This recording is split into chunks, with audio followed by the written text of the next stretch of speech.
Hi guys, it's Dax. Two roses and two thorns of my week. The first rose is that I've been able to move a bunch of stuff in my apartment, so it no longer feels as empty. It's kind of getting more comfortable as I go, which is great.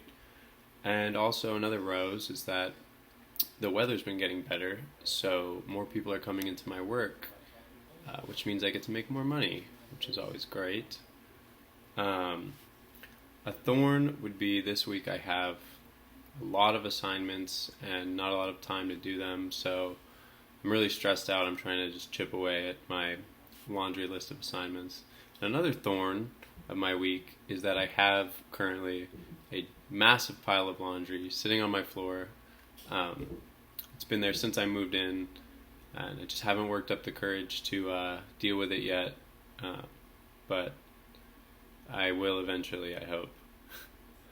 Um, I think the most important standard for the objective paradigm is that hypotheses can be tested. Obviously, this, means that objective studies are going to be practical and be able to put in place. Uh, if hypotheses weren't able to be tested, then they would be essentially useless and offer no real value in terms of information to the general public. As far as the interpretive paradigm goes, I think studies offering or attempting to reform society is the most important part.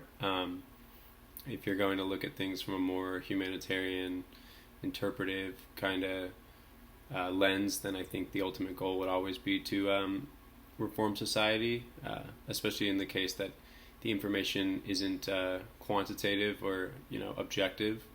Um, so yeah, after watching the video, I think it made me very conscious of the fact that I think in English. I'm not bilingual. I don't have a lot of experience with the language of other cultures, so any new idea or thought is always going to be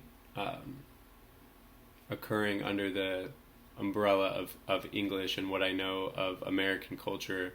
So, for example, we don't typically use a lot of gendered words for like tangible things or like non-human things or non-animals. So I don't have that sort of gendered association with. I think the example she uses in the video is the sun. I don't. There's no sort of connotation that I have for certain words. Because English is typically a more cut and dry kind of language. It's not as poetic, I think, as other languages. And then just the words I know kind of shaping how I kind of invent new ideas. My framework is limited to just the values and symbols I know in English. So anything that I kind of think of as something new is always going to be limited to that kind of set of ideas.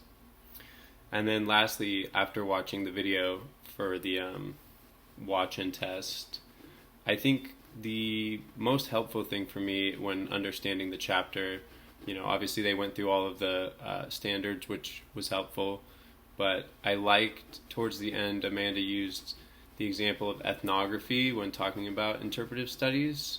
I think this was helpful because if you look up what ethnography is and you think about people going to other cultures and just observing the culture and that culture's relationship to their land or their living environment, you can kind of contextualize what an interpretive study is seeking to do and how a scholar would go about going through one of those interpretive studies. So I found that analogy very useful. Thanks, guys.